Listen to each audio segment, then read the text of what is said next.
The rodeo is deeply rooted in American culture, but there is a side to the rodeo a lot of people are just now starting to learn about. We're talking about the Black Rodeo. So a little bit of history first. Every February, the Midwest Invitational Black Rodeo attracts a big crowd to Alabama A&M campus to see black cowboys and black cowgirls compete.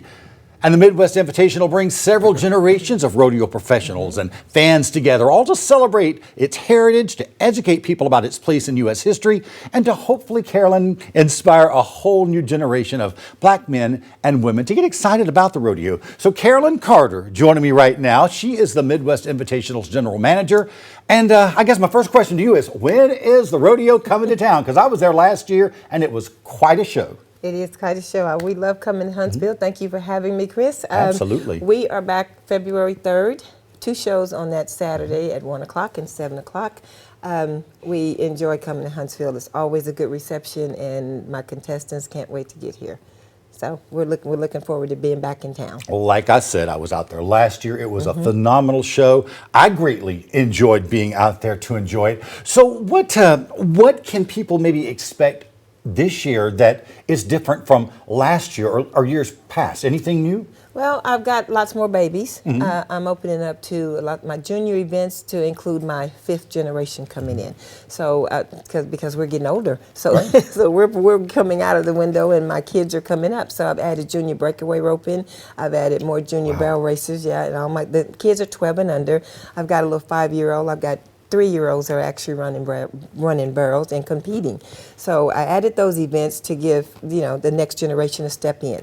So that's one of the attractions that we have. And then we have our traditional events, the steer wrestling, the steer and decorating, and I've added ladies breakaway roping. That's the big thing that's up and coming now with rodeo. That's a lot of new stuff this year that we didn't see last year. Correct. So I'm excited to come out there and check out some of these new attractions. So tell me a little bit about some of the names in Black Rodeo history that are finally, thanks to your efforts and people like you, getting their prominent recognition in history. Well, we have, if you go way back, there's Bass Reeves, the sheriff from Arkansas that was so long labeled. Well, actually his whole history was whitewashed to become the Lone Ranger. Right. But Bass Reeves was Bass Reeves, who he was. So that is now known by everyone, and that's one of the characters that we would present during our reenactment to educate the audience as to who he was, what he did, and who America had portrayed him to be. So everybody was at that point was like, oh my goodness.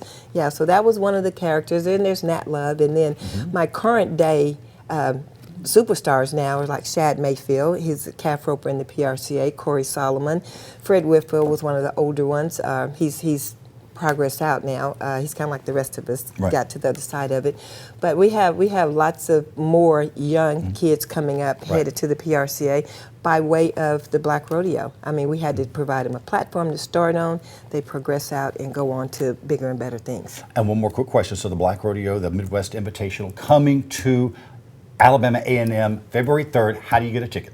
Agribition Center. You can go to eventbrite.com, and there are a couple of local ticket sellers here. There are posters out and about, and I unfortunately don't have that phone number to give, but eventbrite.com. We'll get that on our website for you. Okay, eventbrite.com. You can buy the tickets now. This event will sell out.